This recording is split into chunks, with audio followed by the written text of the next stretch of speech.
The sky above Vera 7 had not been free for 3 years. Every morning, the Mallory looked up and saw the dark shapes of Drekken warships hanging in orbit like hungry predators. Every night, they watched patrol crafts cut through the clouds, their searchlights sweeping across the farmlands that had once been peaceful. Elder Thiessen stood at the entrance of the underground cavern and watched the sun set behind the mountains. His 6 limbs were tired from another day of hiding. His people had lived on this world for 10,000 years. They had grown forests that touched the clouds. They had created medicines that could heal almost any wound. But they had never learned to fight.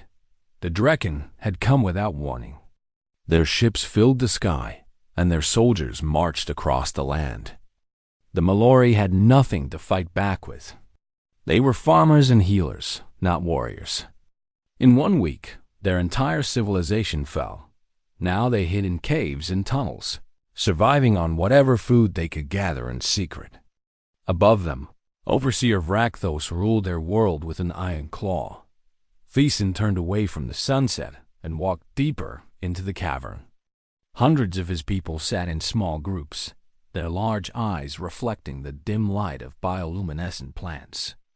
Children clung to their parents. The elderly sat in silence. Hope had become a rare thing among the Mallory. In a small chamber at the back of the cavern, an old communication device sat on a stone table. It was ancient technology, something the Mallory had built long ago to send messages to the stars. They had used it to contact other peaceful species for trade and friendship. Now they used it to beg for help. Every night for 3 years, Thiessen had sent the same message into the darkness of space. He described their suffering. He gave their location.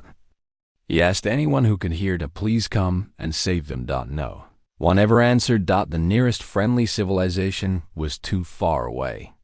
The Drekken controlled all the space around them, and most species in the galaxy knew better than to challenge the Drekken Empire. They had ruled this region for 1,000 years. Their military was vast. Their cruelty was legendary. Thiessen sat down at the device and began his nightly ritual. His long fingers moved across the controls. The machine hummed to life. "This is Elder Thiessen of the Mallory people," he spoke into the receiver. "We are prisoners on our own world. The Drekken Empire has taken everything from us. Our people are dying. Our children are afraid. Please, if anyone can hear this message, we need help. We cannot survive much longer." He sent a message into the void, just as he had done over 1,000 times before. Then he turned off the machine and sat in the darkness. He did not expect an answer. He had stopped expecting one long ago, but he could not stop sending the messages. It was the only thing he could still do. Far above, in the Drekken Command Center, Overseer Vrakthos reviewed the day's reports. He was a tall creature with thick gray scales and eyes like burning coals. He had commanded this occupation since the beginning, and he considered it his greatest achievement. The Mallory were perfect subjects. They did not fight back. They followed orders. They provided food and resources for the Empire without complaint. Vrakthos had been promised a promotion if he kept the planet running smoothly. His second in command, Sub-Overseer Krelthen, entered the room and bowed. "Report," Vrakthos commanded. "All sectors are quiet, Overseer. Production is up 3% this cycle. The resistance in the southern caves has gone silent again." Vrakthos smiled, showing rows of sharp teeth. "They always go silent. They have no weapons, no ships, no allies. They hide in their holes and pray to empty skies. Shall we send troops to clear the caves? Why bother? They are no threat. Let them hide. Let them hope. It makes their eventual surrender sweeter." Krelthen nodded. "There is one other matter. Our long-range sensors detected a small anomaly at the edge of the system." "What kind of anomaly?" "Unknown. It appeared briefly and then vanished. Probably a sensor ghost." Rakthos waved his clawed hand dismissively. This system is a dead end. There is nothing beyond it but empty void for 100 light years. No one is coming to this forgotten corner of space. Of course, Overseer. The two Drekken returned to their work, completely confident in their safety. They had orbital defense platforms armed with the most powerful weapons in the sector. They had 12 warships patrolling the system. They had 50,000 soldiers on the ground. Nothing could threaten them here. 8 months earlier and countless light years away. Captain Park Yuna had stood on the bridge of the Wen battleship Indomitable and listened to a faint signal. "It is a distress call," Ensign Beekjasu reported from her communication station. "Very old, very weak, but definitely a call for help." Park Yuna was a small woman with short black hair and eyes that had seen too many battles. She had commanded the Indomitable for 5 years. She had fought pirates and criminals and hostile aliens. But she had never heard a signal quite like this one. "Can you trace the source?" she asked. "Yes, Captain. But it is coming from beyond mapped space. Deep in the void where no one has ever traveled." Lieutenant Kang Do-yun looked up from his tactical console. "Captain, going into uncharted void space would be extremely dangerous. We do not know what is out there." "I know," Park Yuna replied. "Play the message again." The bridge fell silent as the recording played. The voice was alien, but the emotion was universal. Fear, desperation, a plea for help from someone who had almost lost hope. Park Yuna closed her eyes and listened.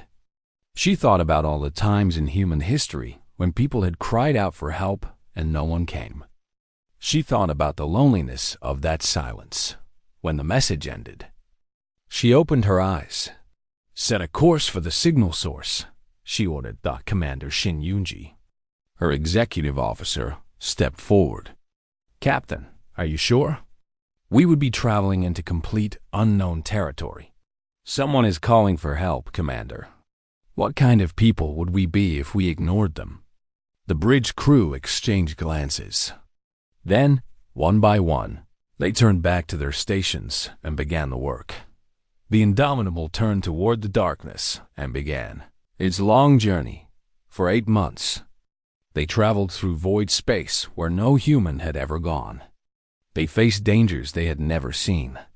They lost crew members to accidents and strange phenomena. But they never turned back. Now, finally, they had arrived. On the bridge of the Indomitable, Park Yuna watched the planet appear on the main screen. It was a beautiful world of green forests and blue oceans, and it was surrounded by enemy ships. "Captain," Do-hyun reported, "I am detecting 12 hostile warships, 6 orbital defense platforms, and significant ground forces." "And the distress signal?" "Coming from the planet's surface. Someone is still down there, still sending." Park Yuna stood up and straightened her uniform. She had brought her ship and her crew across the void for this moment. She had not come all this way to turn back now. "Take us in," she ordered. "It is time to answer that call." The Indomitable moved forward, emerging from the darkness like a ghost. On the planet below, Elder Thizin finished his nightly message and turned off the machine, unaware that tonight would be different. Tonight, someone was finally listening. The alarms woke Sub-Overseer Krulfin from his rest. He stumbled to the command center, his scales still rough from sleep, and found chaos waiting for him. "What is happening?" he demanded. A sensor officer turned with fear in his eyes. "Something has entered the system, Sub-Overseer. Something large. Show me." The main display flickered to life. At first, Krulfin did not understand what he was seeing. A shape hung at the edge of their sensor range. It was black against the blackness of space, almost invisible. Only its running lights gave it away. "How big is it?" Krulfin asked. 2 kilometers long, Sub-Overseer." Krulfin felt his blood run cold. 2 kilometers. That was larger than any Drekken battleship. That was larger than anything he had ever seen. What species? What nation? Unknown.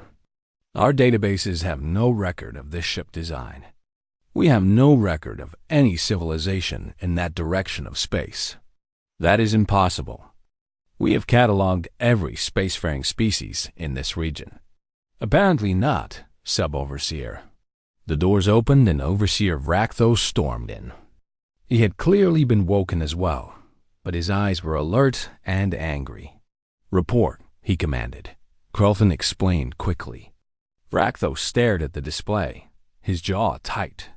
One ship, Vrakthos said slowly. They send one ship against my fleet. They are either very brave or very stupid. Should we hail them? Yes.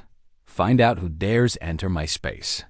On the bridge of the Indomitable, Ensign Beak Jisu monitored her communications console. Captain, the enemy is attempting to contact us. Captain Park Yuna nodded. Let me hear it.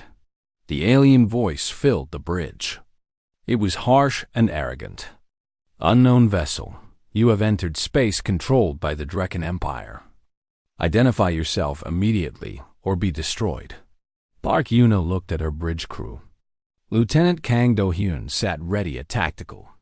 Commander Shin Yoonji stood at her side. Chief Petty Officer Han Minho waited at the weapons station. They had come so far together. They had survived so much. Open a channel, Park Yuna ordered.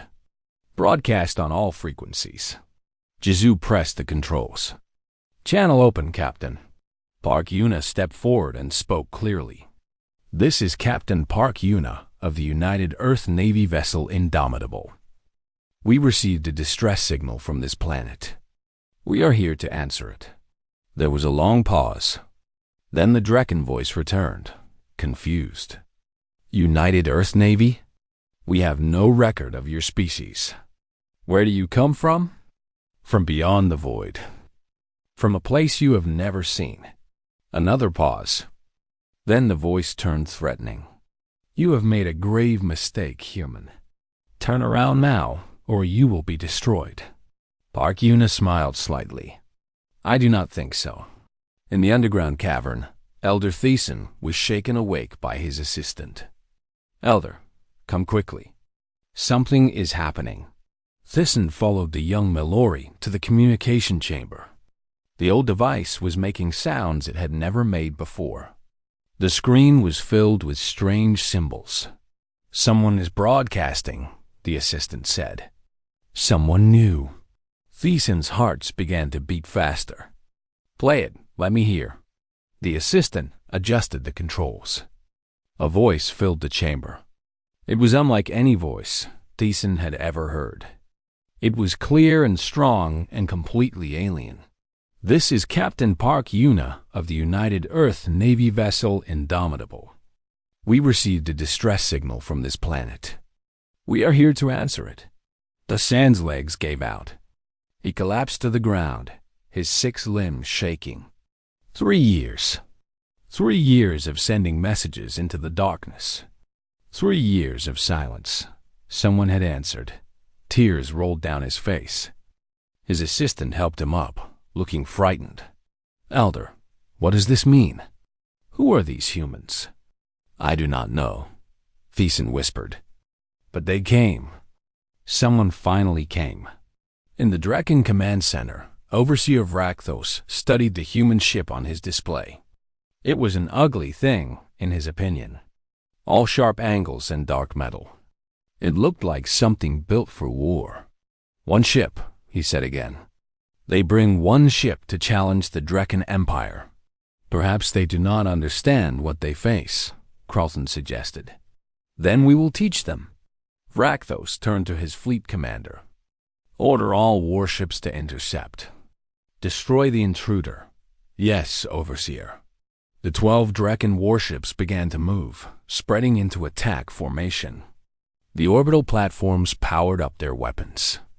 50,000 soldiers on the ground looked up at the sky and waited. On the Indomitable, Do-hyun tracked the enemy movements. Captain, all 12 enemy warships are moving to intercept. They are assuming attack formation. What about the orbital platforms? Weapons charging. They will be able to fire in approximately 10 minutes. Commander Shin Yunji studied the tactical display. Captain, they outnumber us 12 to 1. And those platforms have heavy firepower. I can see that, Commander. What are your orders? Park Yuna was silent for a moment. She had known this moment would come. She had prepared for it during the long months of travel. She knew what she had to do. Chief Han, prepare all weapons for combat. Han Minho grinned at his console. With pleasure, Captain. Weapons standing by. Ensign Beak, prepare a response to the Draken. One message, all frequencies. Ready, Captain. Park Yuna took a deep breath. This is Captain Park Yuna of the Indomitable. We did not come here for war. We came to answer a call for help. But if you force us to fight, we will fight. We have traveled across the void for 8 months to reach this place. We have lost friends along the way. We have sacrificed everything to be here. We will not leave. She paused, letting her words sink in. To the people on the planet below, the ones who have been calling for help, hold on. We are coming. To the Draken who occupy this world, you have one chance to leave peacefully. If you choose to fight, we will destroy you. Vrakthos listened to the message and laughed. Destroy us? One ship will destroy us? He shook his head. These humans are insane. Should we respond, Overseer? No. Actions speak louder than words. Show them what happens to those who threaten the Draken Empire. In the underground cavern, the Mallory listened to the human captain's words. Many of them were crying. Some held each other. Children asked their parents what was happening. Elder Thiessen stood in the middle of them all, his eyes fixed on the communication device. They are really going to fight, his assistant whispered. One ship against all of them. Yes, Thiessen replied. They are, but they will be destroyed. They cannot win. Thiessen thought about the voice he had heard. There was something in it. Something he recognized. It was the same thing he heard in his own voice when he sent his messages every night. It was the sound of someone who would not give up. Perhaps, he said slowly, or perhaps these humans are different from any species we have ever known.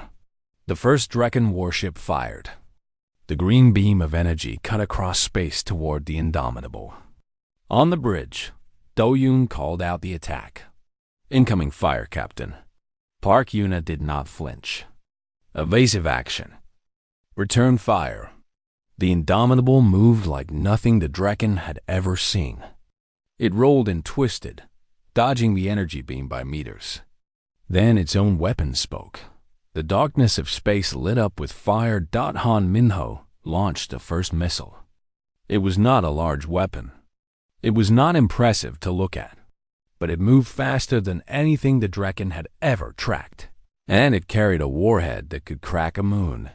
The first Draken warship had no time to react. The missile struck its engine section and detonated. The ship broke apart in a ball of flame that burned for 3 seconds and then vanished. Silence fell over the Draken command center. What just happened? Vrakthos whispered. On the planet below, the Mallory saw a new star appear in the sky and then disappear. They did not know what it meant, but Elder Thiessen knew. He had seen that kind of light before, long ago, when the Draken first came. It was the light of a ship dying. The humans, he breathed. They are fighting back. In the sky above Vareth 7, the battle had begun. The Draken fleet had never faced an enemy like this. For 1,000 years, they had conquered world after world. Their tactics were proven. Their weapons were powerful. Their enemies always fell, but the humans did not fight like anyone they had seen before. Sub-Overseer, Krelthan watched in horror as the battle unfolded. The human ship moved through space like it was dancing. It dodged fire that should have been impossible to avoid. It struck back with weapons that seemed to bend the laws of physics. Target their engines, Crofton ordered. We cannot get a lock. They are moving too fast. Then fire a spread. Cover the entire area.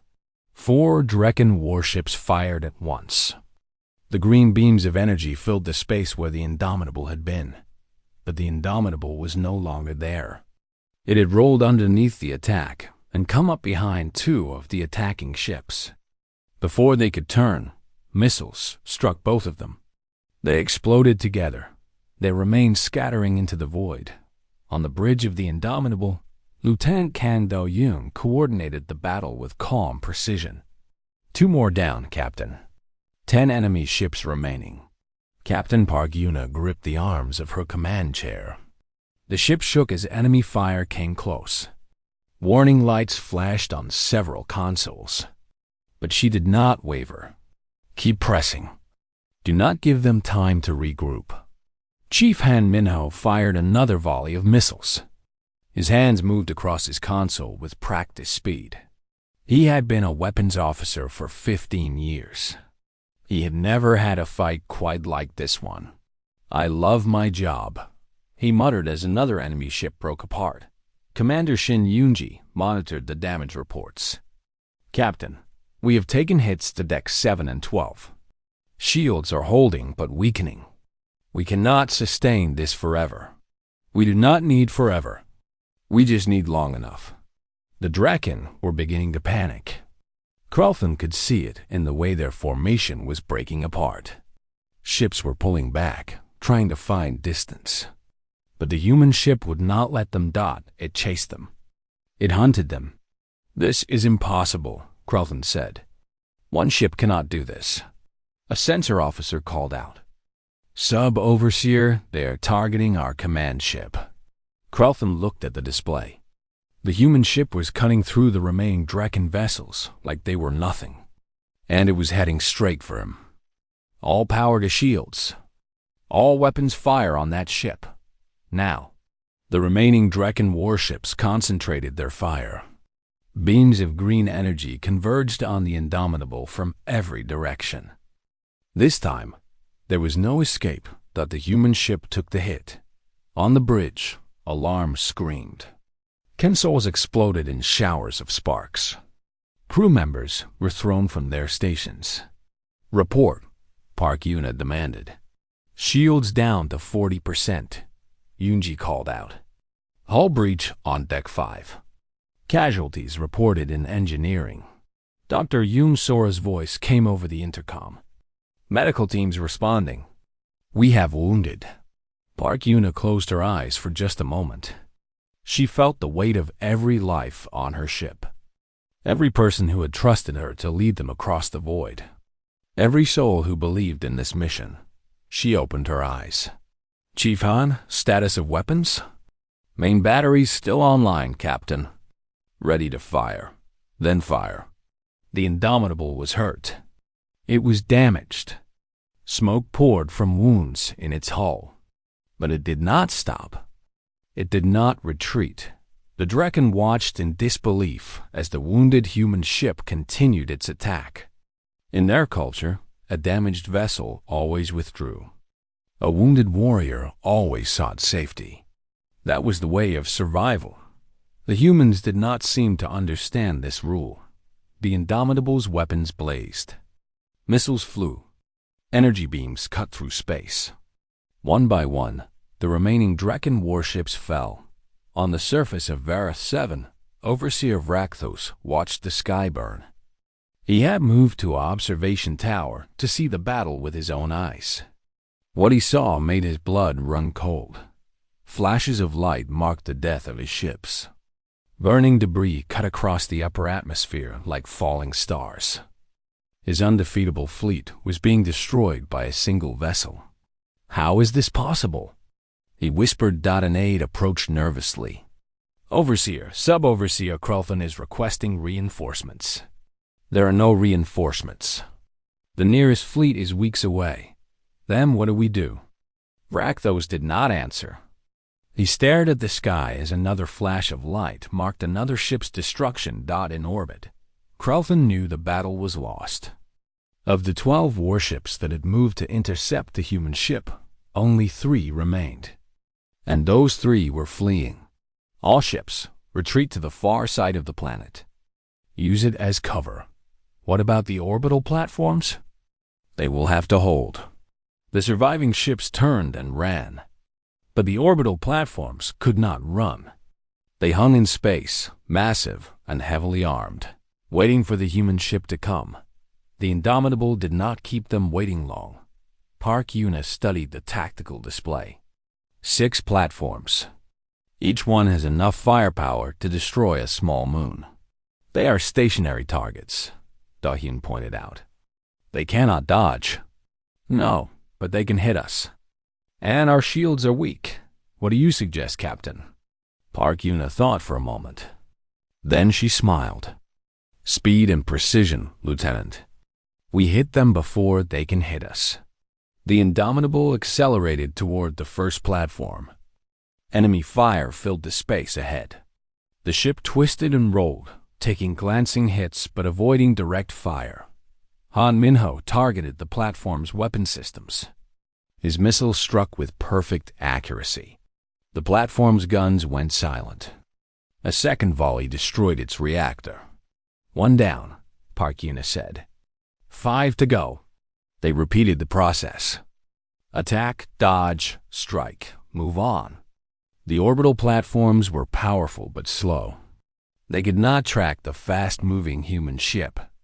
They could not predict its movements. In 40 minutes, the Draken fleet was gone. In 20 more, the orbital platforms were debris. The sky above Vera 7 was clear for the first time in 3 years. In the underground cavern, Elder Thiessen stared at the silent communication device. For hours, they had listened to the sounds of battle. Explosions, static, desperate Draken communications. Now there was only silence. What happened? His assistant asked before Thiessen could answer. A new voice came through the device. It was the human captain. This is Captain Park Yuna of the Indomitable to the people of Varus 7. The enemy fleet has been destroyed. The orbital platforms are gone. We are preparing to send ground forces to assist you. Hold on, help is coming. The cavern erupted in cheers. Mallory hugged each other, crying and laughing. Children asked what was happening, and parents told them the impossible truth. Someone had come to save them. Elder Thiessen sank to his knees. He had sent messages into the darkness for 3 years. He had almost given up hope. And now, against all odds, his prayers had been answered. Thank you, he whispered to the humans he had never met. Thank you for coming. On the bridge of the Indomitable, Park Yuna allowed herself a moment of satisfaction. But only a moment. Commander Shin, what is our status? Significant damage, Captain. But we are operational. Dropships are ready for launch. And the ground forces? Sergeant Choi reports ready. His team is eager to get planet-side. Park Yuna nodded. The space battle was over. But the war was not finished. 50,000 Draken soldiers still held the planet. The people below were not free yet. Launch the dropships, she ordered. Tell Sergeant Choi it is time to liberate a world. The dropships detached from the Indomitable and began their descent toward the planet. Inside them, human soldiers checked their weapons and prepared for battle. Below, the Draken watched the ships come down. Overseer Vrakthos stood at his command center window, his claws digging into the stone. They are coming, he said quietly. These humans are actually coming down here. He turned to his officers. Prepare all forces. We may have lost the sky, but we still control the ground. Let them come. We will teach them that taking a planet is much harder than destroying ships. But even as he spoke, doubt crept into his hearts. He had watched his entire fleet die in less than an hour. He had seen his orbital defenses crumble. For the first time in his long career, Overseer Vrakthos was afraid. The dropships broke through the clouds and descended toward the surface of Varus 7. Inside the lead ship, Sergeant First Class Choi Taiwan checked his weapon one final time. "Listen up," he called to his team. "We have 50,000 enemy soldiers down there. We have 200. The math does not look good." His soldiers looked at him. Some were veterans. Some were young and scared. But all of them had volunteered for this mission. But here is what the enemy does not understand. We are not here to fight their whole army. We are here to find the resistance and help them. We are here to show these people that they are not alone anymore. We are here to give them hope. Private No Hyung sat near the back of the dropship. She was 22 years old, and this was her first real combat mission. Her hands were shaking slightly. The soldier next to her noticed. "First time?" Hyung nodded. "Stay close to the sergeant. Do what he says. You will be fine." The dropship shuddered as it entered the lower atmosphere. Through the small windows, Hyun could see the green forests and blue lakes of the planet. It was beautiful. It was also full of enemies who wanted to kill her. 30 seconds to landing, the pilot announced. Choi Taiwan stood up. "Remember your training. Protect the civilians. Find the resistance. And do not die. That is an order." The dropship touched down in a clearing near the mountains. The rear door opened, and the soldiers rushed out into the alien air. It smelled like flowers and rain. "Move to cover," Choi ordered. "Establish a perimeter." The soldiers spread out, taking positions behind rocks and trees. Their sensors scanned for enemy movement. "Contact," one soldier called. "Draken Patrol, 200 meters east. Hold fire. Let them pass." The patrol moved through the forest below them, unaware of the human presence. When they were gone, Choi signaled his team to move. They traveled through the forest for an hour, using the terrain for cover. The Mallory had been hiding in this area for years. There had to be an entrance to their underground shelters nearby. Hyung spotted it first. A small opening in the rock face, hidden by thick vegetation. "Sergeant, over here." Choi examined the entrance. It was definitely artificial, and there were signs of recent use. "Hello?" He called softly into the darkness. "We are friends. We are the humans who destroyed the Draken fleet. We are here to help." For a long moment, there was only silence. Then, slowly, figures began to emerge from the shadows. They were tall creatures with 6 limbs and large, gentle eyes. Their bodies were covered in soft, blue-gray skin. They moved with grace despite their obvious fear. One of them stepped forward.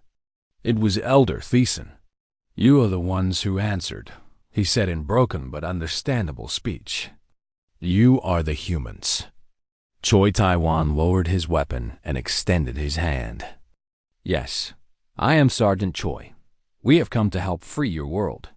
Thiessen stared at the offered hand for a moment. Then, slowly, he reached out with one of his own limbs and touched it. 3 years, he whispered. 3 years we called. And you came. We came as fast as we could. Thiessen's eyes filled with tears. "Why? You do not know us. We have nothing to offer you. Why did you cross the void to save strangers?" Choi thought about the question. He thought about the long journey, the friends they had lost, the impossible odds they had faced. "Because someone had to," he finally said. "Because you needed help. That is enough." The Mallory led the humans into their underground shelter. It was larger than Choi had expected. Hundreds of refugees lived here, hiding from the Draken occupation. Dr. Yoon Sora had come down with the second wave of dropships. She set up a medical station immediately and began treating the Mallory wounded. Many of them had injuries that had gone untreated for years. "These people have been suffering so much," she said to Choi as she worked. "The Draken have been brutal." "I know. That is why we need to end this quickly." Hyung found herself separated from the main group. She was exploring a side tunnel when she heard a small sound. A whimper. She followed the sound and found a small Mallory child hiding behind a rock. The child was trembling with fear. Hyum knelt down slowly. She did not know the Mallory language, but fear was universal. "It is okay," she said softly. "I am not going to hurt you." The child stared at her with huge, frightened eyes. Hyum reached into her pocket and pulled out a small ration bar. She broke off a piece and held it out. The child hesitated. Then, slowly, it reached out and took the food. After a cautious sniff, it took a small bite. Hyum smiled. The child smiled back. An adult Mallory appeared in the tunnel. She froze when she saw the human soldier with the child. Hyung stood up slowly, her hands visible and empty. "It is okay. I was just sharing some food." The adult looked at the child, who was now eating the ration bar happily. She looked at Hyum, and then, for the first time since the occupation began, she allowed herself to hope. "Thank you," she said quietly. News of the human landing spread quickly among the Drekken forces. Overseer Vrakthos gathered his commanders in the central fortress. "They have linked up with the resistance," one commander reported. "Our patrols are reporting contact with human soldiers in the mountain region." "How many humans are there?" "Perhaps 200. Maybe less." Vrakthos laughed bitterly. 200 soldiers to take on 50,000. They are either heroes or fools. "What are your orders, Overseer?" Vrakthos considered his options. He still had overwhelming numbers. He still controlled most of the planet. The humans could not take his fortress. They could not defeat his army in open battle. But he had seen what they did to his fleet. He had watched his ships burn like paper in a fire. These humans fought with a fury he had never witnessed. "Pull our forces back to the major population centers. Establish defensive perimeters. We will make them fight for every building, every street." "And the resistance?" "They will join the humans soon. Let them. When they come out of hiding, we will crush them together." But even as he gave orders, Vrakthos was already thinking about a backup plan. Hidden beneath his fortress was something the humans did not know about. A last resort. If he could not hold this world, he would make sure no one else could have it either. In the mountain caves, Sergeant Choi was coordinating with Elder Thyssen. "How many of your people can fight?" he asked. "We are not warriors," Thyssen admitted. "But we know this land. We know every tunnel, every path, every hidden way. We can guide your soldiers. We can help you reach places the Drekken do not even know exist." That is exactly what we need. A communication came through from the Indomitable. It was Captain Park Yuna. "Sergeant, what is your status?" "We have made contact with the Resistance, Captain. They are ready to help. But the Drekken are digging in. They are fortifying their positions." "Understood. We are preparing for orbital support. But our weapons are damaged.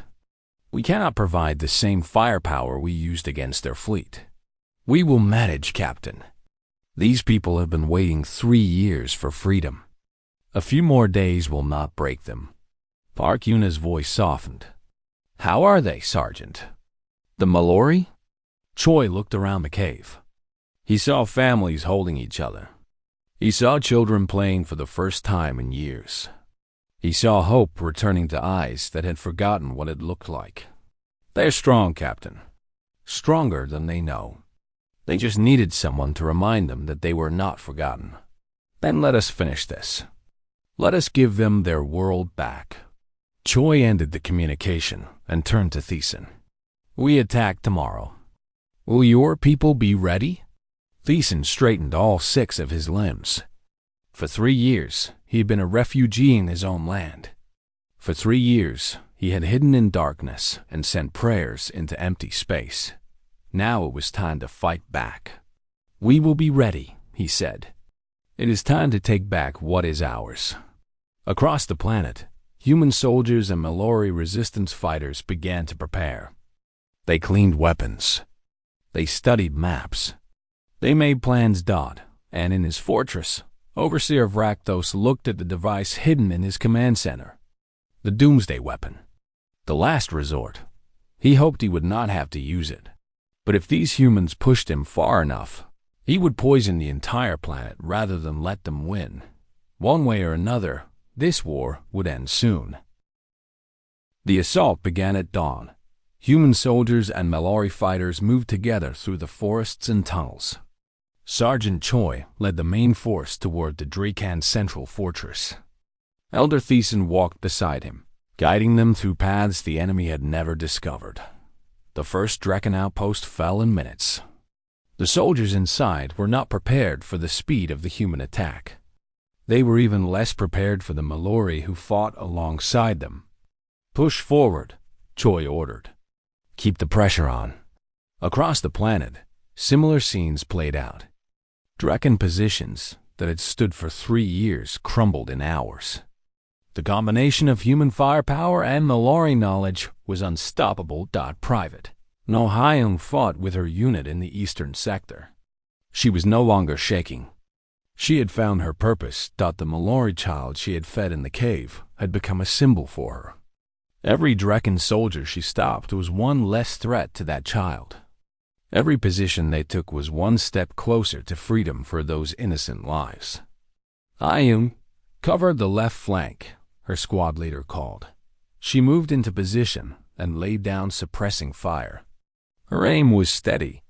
Her heart was calm. She had come to this planet as a scared young soldier. She would leave as a veteran. In orbit, Captain Park Yuna monitored the battle from the damaged bridge of the Indomitable. "Ground forces are making good progress," Lieutenant Kang Do-yoon reported. "Enemy resistance is crumbling." "What about the central fortress?" "Still heavily defended. Sergeant Choi is approaching, but it will be a hard fight." Park Yuna nodded. The fortress was the key. As long as Overseer Vrakthos held it, the war would continue. "Commander Shin, prepare a strike team. I want you ready to support the ground assault if needed." Shin Yoonji nodded. "Understood, Captain." At the fortress, Vrakthos watched the reports come in with growing fury. His forces were falling back everywhere. His commanders were reporting heavy losses. The humans in Nalori were winning. "Overseer, what are your orders?" his aide asked desperately. Vrakthos stared at the screen showing the approaching enemy forces. He had ruled this world for 3 years. He had been promised promotion and glory. Now it was all falling apart because of one ship. Because of these humans who had appeared from nowhere. "Activate the device," he said quietly. His aide went pale. "Overseer, the atmospheric poison will kill everyone on the planet. Our own soldiers included. I know. But sir, if I cannot have this world, no one will. Activate the device." The aide hesitated. Then, with trembling claws, he began the activation sequence. Sergeant Choi and his forces were breaching the outer walls of the fortress when the alarm came from the Indomitable. "Sergeant, we are detecting a massive energy buildup inside the fortress." Daehan's voice crackled over the com. "Some kind of weapon system?" "It is charging." "What kind of weapon?" "Unknown. But the energy signature is consistent with atmospheric contamination devices. If it activates, it will poison the entire planet." Choi felt his blood run cold. "How long do we have?" 20 minutes. Maybe less." Choi turned to Thiessen. "Is there a way into the fortress without going through the main defenses?" Thiessen thought for a moment. "There are old tunnels. They were sealed during the occupation, but they should still exist. Show me." They ran. Every second counted now. On the Indomitable, Park Yuna made a decision. "Commander Shin, take your strike team down immediately. Support Sergeant Choi. Stop that device." "Yes, Captain." Park Yuna then turned to Chief Han Minho. "Can we disable that weapon from orbit?" Han studied his console. "Perhaps. An EMP burst at the right frequency could shut down their electronics." but it would have to be precisely targeted. And it would drain all our remaining power. We would be dead in the water. Do it. Captain, if we lose power, we cannot maintain orbit. We will eventually fall into the atmosphere. I know, but those people down there will die if we do nothing. Prepare the EMP. Han nodded slowly. Understood, Captain. In the tunnels beneath the fortress, Choi led his team through the darkness. Thiessen guided them, his knowledge of the old pathways proving invaluable. The command center is above us, Thiessen said. There should be an access hatch here. They found it. Choi signaled his team. We going fast and hard. Find the device. Disable it. If you see Rakthos, take him down.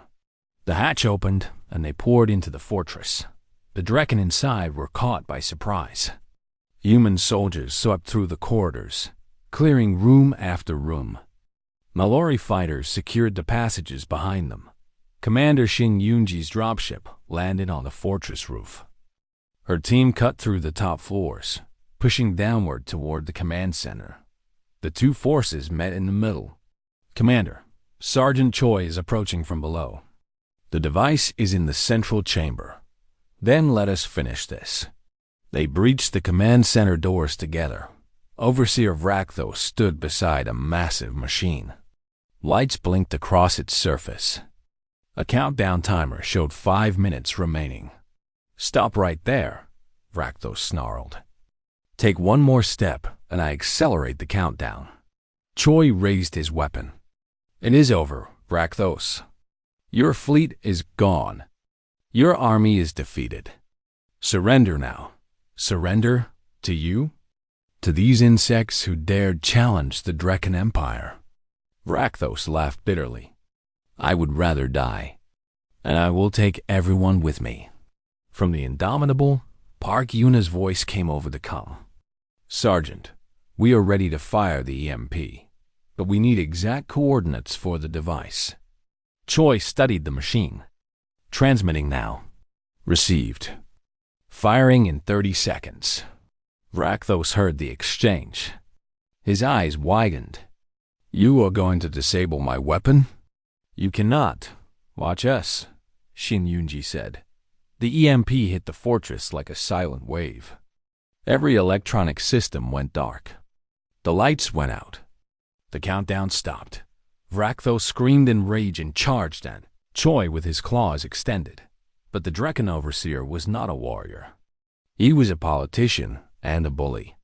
And he had never faced a human. Soldier in close combat. Choi sidestepped the attack and brought Rakthos down with a single precise strike. The Overseer collapsed to the floor, conscious but defeated. Secure him, Choi ordered. And someone check that device. Hyum moved to the machine. Her engineering training kicked in. The EMP fried the activation circuits. This thing is not going anywhere. Choi let out a breath he did not know he had been holding. Good work, Private. In orbit, the Indomitable went dark. Every console shut down. Every light went out. The ship began to drift. Status? Park Yuna asked in the darkness. All systems offline, Han reported. Backup powers engaging. But it will take time. How much time? An hour, maybe more. Park Yuna nodded. It was done.